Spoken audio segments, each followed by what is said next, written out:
Hey guys! So in this video, I'll be discussing a certain special penal law. So it's Republic Act 9346, or an act prohibiting the imposition of death penalty in the Philippines. So it took effect on June 24, 2006. So a brief background about this.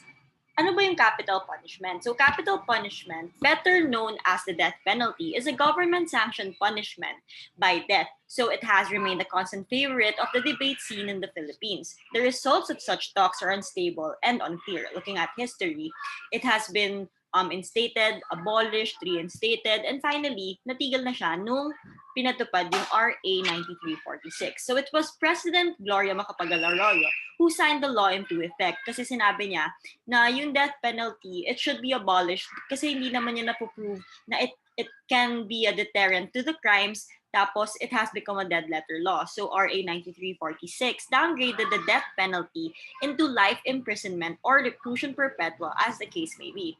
So, the Philippines has had a history of invoking and scrapping capital punishment since the World War II. So, onting background lang about our history. So, between 1946 and 1965, nung si President Marcos yung president, 35 people were executed, mainly convicted of particularly savage crimes marked by senseless depravity or extreme criminal perversity. So following the EDSA People Power Revolution na tinanggal si Marcos from power, then President Corazon Aquino promulgated the 1987 Constitution which abolished the death penalty. Pero sinabi doon, unless for compelling reasons involving heinous crimes. Congress hereafter provides for it. So si Congress, noong 1993, passed RA 7659. So we also encounter this in our criminal law classes, di ba, yung RA 7659 or the death penalty law, which reimposed the capital punishment. So under RA 7659, crimes punishable by death included murder, rape, big-time drug trafficking, kidnapping for ransom, treason, piracy, qualified bribery, parricide, infanticide, plunder, kidnapping in serious legal detention, robbery with violence or intimidation, qualified vehicle theft, and arson. So in March 1996 naman, through RA 8177, the law was amended prescribing death by lethal injection for offenders convicted of heinous crimes. But opposition from human rights groups held up executions hanggang 1999. So walang nag-executions hanggang 1999. So between 1999 and the year 2000, during the term of deposed President Joseph Estrada, 7 inmates were put to death. So the first to be executed, alam kong na-encounter nyo na rin to sa Crim 1 or Crim 2, very famous, yung case ni Leo Echegaray. It was decided on Feb 9, 1999. Tapos yung last naman na na-execute bago na-abolish yung death penalty was Alex Bartolome on January 4, 2000. So, a brief background lang on the cases of Echegaray and Bartolome. Di ba si Echegaray nga na-encounter na natin? But to recap, si Echegaray was convicted of raping his stepdaughter. On the other hand, si Bartolome was convicted also of raping his daughter more than 100 times over 2 years, starting when she was 16. So, di ba sobrang grabe naman din yung crimes nila. Anyway, so in People versus Echegaray, the Supreme Court found that death penalty as constitutional. Kasi here, it ruled that courts are not the fora for a protracted debate on the morality or propriety of the death sentence, where the law itself provides, therefore, specific and well-defined criminal acts. So dito nga, parang yung case naman ni Echegaray, parang sapat lang na yung death penalty yung ipataw. So Congress has the power to reimpose the death penalty for compelling reasons involving heinous crimes, and Echegaray's crime was under those heinous crimes. While in the Bartolome case, 4 justices of the Supreme Court maintained their position that RA 7659, insofar as it prescribes the death penalty, is unconstitutional. But they nevertheless submit to the ruling of the majority that the law is constitutional and that the death penalty should be imposed in the case at bar kay Alex Bartolome. So, dito parang may favorite line pa ako sinabi dun sa case ni Bartolome. A father who can readily admit with ease the fact that he had sexual intercourse with his minor daughter for more than 100 times is no longer a man and is not even fit to be called one, but a beast. So, naging beast na daw tong tatay. Anyway, we go now to the definition of terms. So first, we define the terms in this discussion. First, death penalty. So sinabi na nga kanina is capital punishment, also called death penalty, execution of an offender sentenced to death after conviction by a court of law of a criminal offense. So sa Pilipinas, pag under heinous crimes nung time na yon, pwede ka mapatawan ng death penalty. Reclusion perpetua. So reclusion perpetua, Spanish from Latin, reclusion perpetua, meaning permanent imprisonment. So parang akin siya to life imprisonment, but in our revised penal code, or in our criminal law, it's different from life imprisonment, which we'll discuss later on. So next is parole. So it is the conditional release of a prisoner from correctional institution after serving the minimum period of prison sentence, while pardon is an act of grace from the chief executive absolving a person from the punishment prescribed for the crime he has committed. So the Philippine president has the power to grant a pardon as stated in Section 19, Article 7 of the 1987 Constitution. So we go now to Section 1. So the imposition of the penalty of death is hereby prohibited. Ito yung sinabi dito sa RA 9346. Accordingly, Republic Act 8177 or RA 8177, yung sinabi natin kanina, yung on an act designating death by lethal injection is hereby repealed. Are also Republic Act 7659 or RA 7659, otherwise known as the death penalty law, and all other laws, executive orders, and decrees, insofar as they impose the death penalty, are hereby repealed or amended accordingly. So, ayan, gusto ko, para if you want to know more about the abolishment of the death penalty, ito sa case na to sinabi kasi. So, in People versus Bond, this was a 2006 decided case. It discussed the repeal of RA 7659 by RA 9346, wherein it stated that there can be no harmony between RA 9346 and the RPC unless the latter statute is construed as having downgraded those penalties attached to death by reason of the graduated scale under Article 71 of the RPC. So, RA 9346 unequivocally bars the application of the death penalty. So, ano nga ba? Kasi parang yung naging issue dito is, yung kumare, death penalty yung dapat ipataw dito sa kaso sa taong to. So, di ba magiging reclusion perpetua na siya? So, where do you, kumare, merong accomplish siya dun sa crime? Eh, di ba 1 degree lower yon? So, saan ka magsisimula mag-count? Is it the death from death pa rin? Or tatanggalin mo na yung death dun sa graduated scales. So, from reclusion perpetua, magiging reclusion temporal. So, medyo magulo, di ba? It was discussed here. So, in this case, 8 informations were filed against Alfredo Bon, charging him with rape of AAA and BBB, pamangkin niya tong dalawang to. The rape allegedly happened many times in the span of 6 years, starting from 1994. So, nung time na yon, minors pa yung victims. So, RTC convicted Bon on all of 8 counts of rape, denying the alibi presented by Bon. So, RTC considered qualifying circumstances of minority of the victims and the relationships of the victims and Bon. So anyway, ito na nga, yung issue is whether his penalty for attempted, or kasi nga parang yung 8 information na yun yung consummated rape, tapos parang may dalawa doon na ginawang attempted rape. Yung issue here is whether his penalty for attempted qualified rape, which under the penal law should be 2 degrees lower than that of consummated qualified rape, should be computed from death or from reclusion perpetua. So if the penalties for attempted rape of a minor, among others, were deemed to have been amended by virtue of Republic Act 9346, such amendment can be justified under the ambit of the repealing clause, which reads all other laws, executive orders, and decrees insofar as they impose death penalty. While this clause may give it its breadth, initially impressed as the nature of a general repealing clause, it is actually an express repealing clause. So Section 1 specifically repeals all laws nga, di ba? And it arguably presents more problems in that regard kasi nga, hindi natin alam kung saan tayo magbibilang. First, it can be claimed that the present application of the penalties for attempted rape of a minor does not impose the death penalty. Ilagay na natin yan dyan.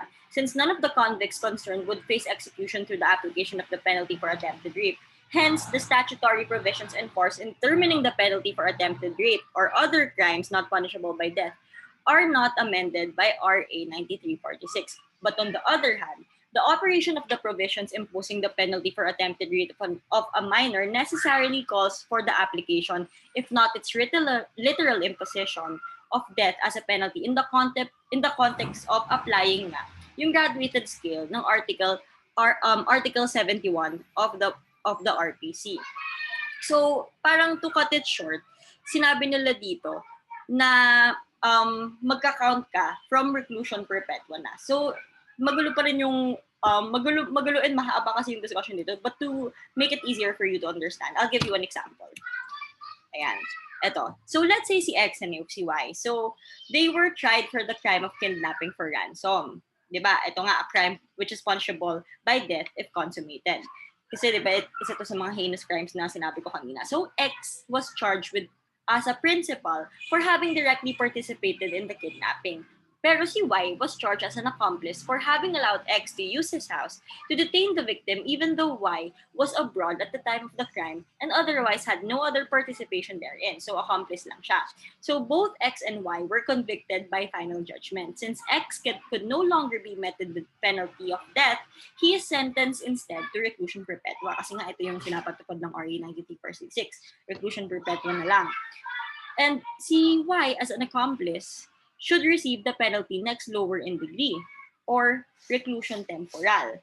Kasi nga, sinasabi po dito, magka-count siya from death. So 2 degrees lower from death, reclusion perpetua, reclusion temporal. So following the conservative interpretation of Republic Act 9346, the gradation of penalties remains unaffected with the enactment of the new law. So ito yung sinabing conservative interpretation. Thus, under Article 71, which would still take into account the death penalty with the graduating scale, Y, as an accomplice, would be sentenced to reclusion perpetua. Sinasabi nga. Kasi nga,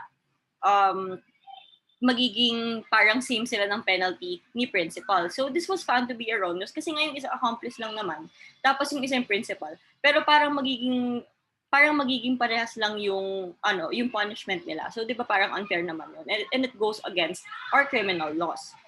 So simply put, the negation of the word death as previously inscribed in Article 71 will have the effect of appropriately downgrading the proper penalties attaching to accomplices, accessories, frustrated and attempted felonies to the level consistent with the rest of our penal law. So sorry, kanina sabi ko pala 2 degrees lower, 1 degree lower pag accomplice, diba? So anyway, here, so hindi pwedeng parehas si principal at si accomplice na reclusion perpetua sila both. So sinasabi nga na, so since reclusion perpetua is si principal, reclusion temporal si accomplice. So yun so tatanggalin na totally dun sa graduated scales yung death, papalitan siya ng reclusion perpetua. And makaka-apekto to dun sa frustrated crime, sa pag-frustrated murder, for example, attempted murder. So depende yon as the case may be. So anyway, as to sentences naman not yet handed down or affirmed with finality, the application is immediate. Henceforth, death as utilized in Article 71 of the Revised Penal Code shall no longer form part of the equation in the graduation of penalty. So basahin niyo talaga yung case na to kasi in-explain dyan talaga how to count or how to use the new graduated scales in line with the enactment of RA 9346. So going back dun sa People versus Alfredo Bond, the determination of his penalty for attempted rape shall be reckoned not from 2 degrees lower than death, but 2 degrees lower than reclusion perpetua. So since yung 8 counts niya ng consummated rape, yung dalawang attempted rape niya, the maximum term for his penalty would no longer be reclusion temporal, but prison major. Dun lang sa dalawang attempted rape. Anyway, successive naman yung pag-ano niya dun sa punishment niya. So let's go now to sections 2 and 3. So section 2 says that in lieu of the death penalty, the following shall be imposed. So the penalty of reclusion perpetua when the law violated makes use of the nomenclature of the penalties of the Revised Penal Code. Tapos, the penalty of life imprisonment when the law violated does not make use of the nomenclature of the penalties of the Revised Penal Code. So these are special laws, yung mga ganyan. Section 3 naman, persons convicted of offenses punished with reclusion perpetua or whose sentences will be reduced to reclusion perpetua by reason of this act shall not be eligible for parole under Act number 4103, otherwise known as the Indeterminate Sentence Law. So hindi daw sila pwedeng mag-apply for parole. So yan, first we differentiate life imprisonment and reclusion perpetua. So although they are often treated as interchangeable, or a translation of the other, even by trial judges. In 1992, the confusion prompted former Chief Justice Andres Narbasa to issue Administrative Circular 692, where he clarified that both are different and distinct penalties. So the same clarification was emphasized by then Supreme Court spokesperson Pio Lorte when reports used by the terms interchangeably after Janet Lim Napoles was sentenced to reclusion perpetua in 2015. So reclusion perpetua falls under the list of penalties given for crimes prescribed in the revised penal code. It entails imprisonment of at least 20 years and 1 day to a maximum of 40 years, after which the convict would be eligible for parole unless otherwise specified. Life imprisonment, as the name suggests, does not have a definite duration for imprisonment. So kung yung reclusion perpetua sinasabi, 20 and 1 day to 40 years, yung life imprisonment, wala siyang sinasabing period or duration ng imprisonment. So it is a sentence given under special law and does not carry accessory penalties, unlike reclusion perpetua. So life imprisonment also does not have any specific provision on the possibility of parole. So for example, X was sentenced to death for murder under RA 9346. Although murder is punished by reclusion perpetua to death, the penalty thus becomes reclusion perpetua. So what does Section 3 cover? The Supreme Court en banc has promulgated AM number 150802 SC, or the guidelines for the proper use of the phrase without eligibility for parole. Kasi in indivisible penalties, so kasi parang given naman yun na pag indivisible penalties, hindi naman pwede mag-parole. But anyway, to make this more clearer, in 2015, ito yung sinasabing guidelines na nagsistate na yung Section 2 of the Indeterminate Sentence Law, yung act will not apply, among others, for persons convicted of offenses punishable with the death penalty or life imprisonment. Notably, there was no reference to persons convicted of offenses punishable with reclusion perpetua. However, the court, in several cases, has considered the penalty of reclusion perpetua to be synonymous to life imprisonment for the purposes of the Indeterminate Sentence Law and has ruled that this law does not apply to persons convicted of offenses punishable with reclusion perpetua. Di ba? Paikot-ikot yung sinasabi nila. But anyway, yung main point dyan is hindi siya dapat mag-apply sa mga taong nagpatawan ng reclusion perpetua.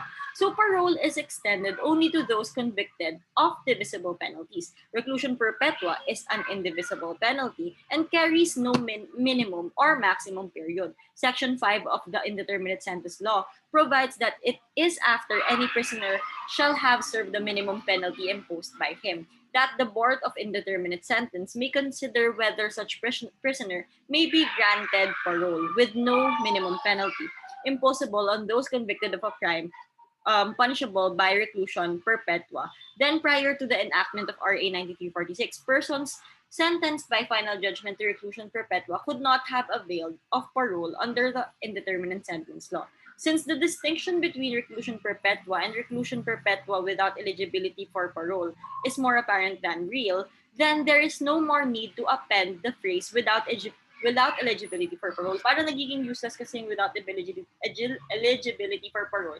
Kasi nga hindi naman pwede mag-avail nito yung mga na-sentence sa reclusion perpetua.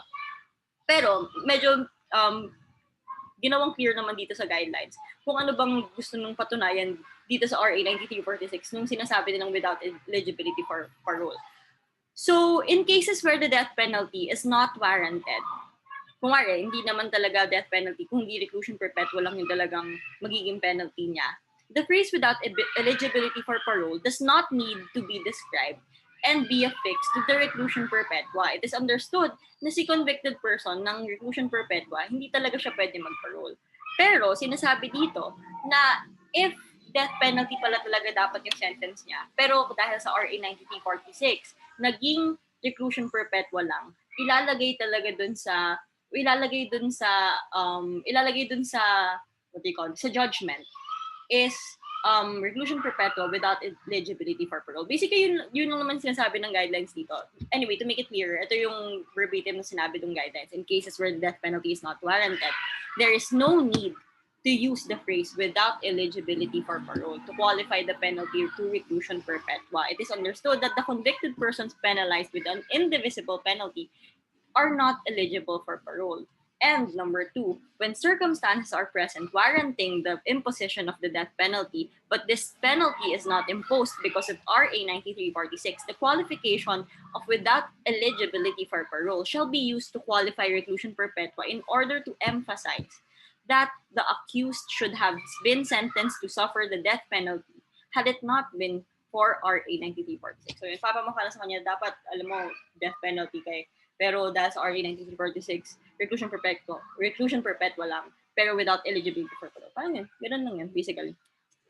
So anyway, Section 4 provides that the Board of Pardons and Parole shall cause the publication at least once a week for 3 consecutive weeks in a newspaper of general circulation of the names of persons convicted of offenses punished with reclusion perpetua or life imprisonment by reason of this act who are being considered or recommended for commutation or pardon, provided, however, that nothing here shall limit the power of the President to grant executive clemency under Section 19, Article 7 of the 1987 Constitution.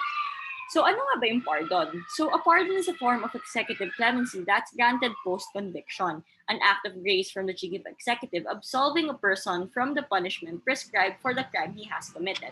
So a pardon does lead to the restoration of the right to hold public office or the right of suffrage unless explicitly stated in the pardon condition. So it does not lead to that.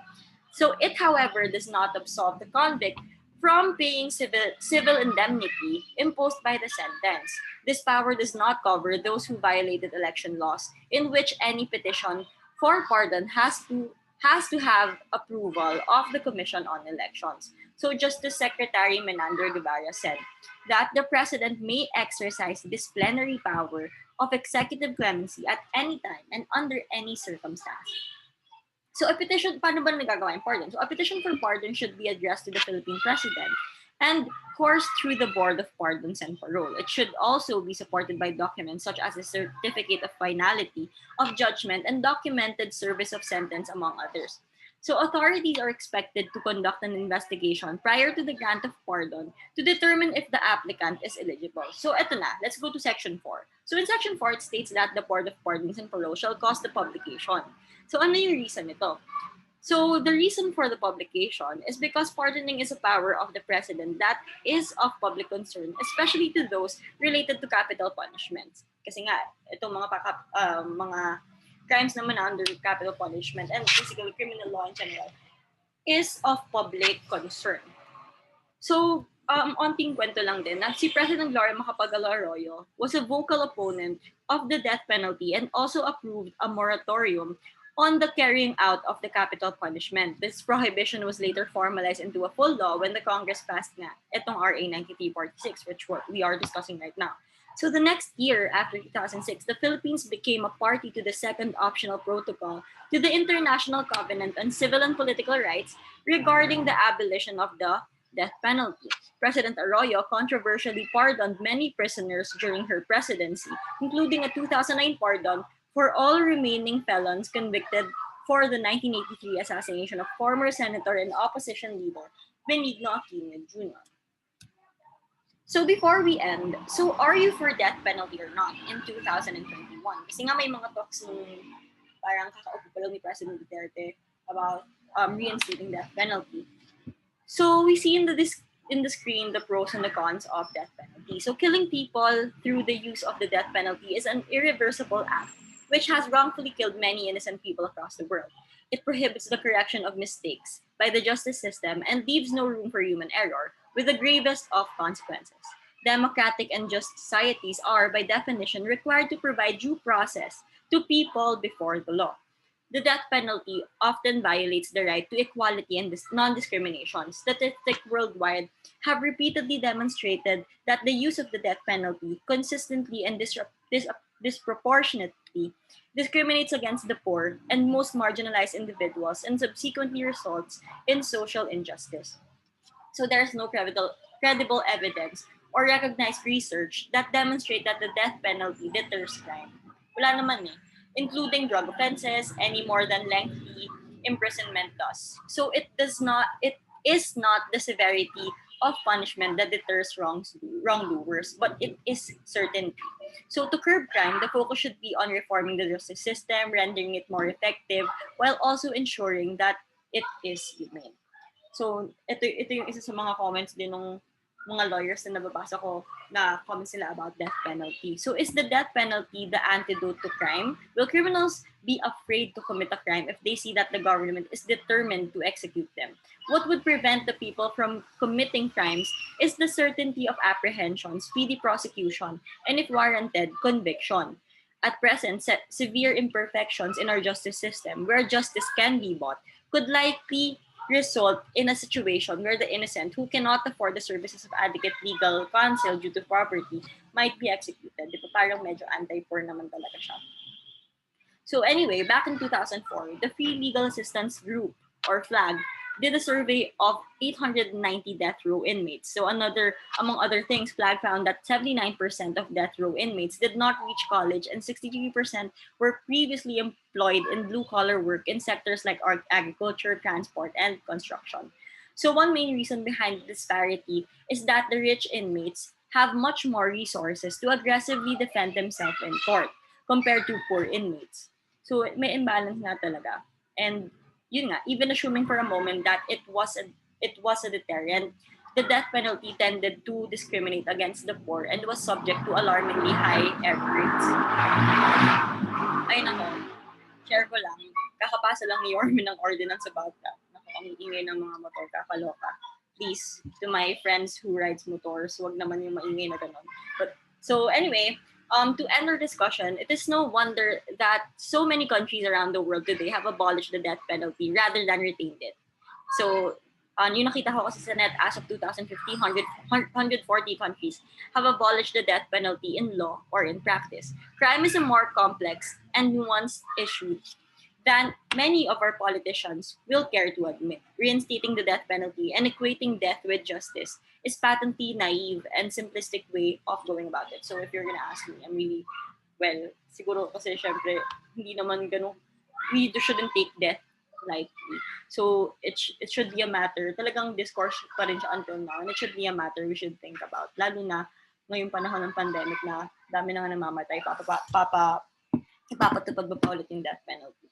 So yun, thank you for listening to my discussion, and I hope you learned something about RA 9346, although minsan malabo yung mga sinasabi ko. So, thank you, and don't forget to subscribe.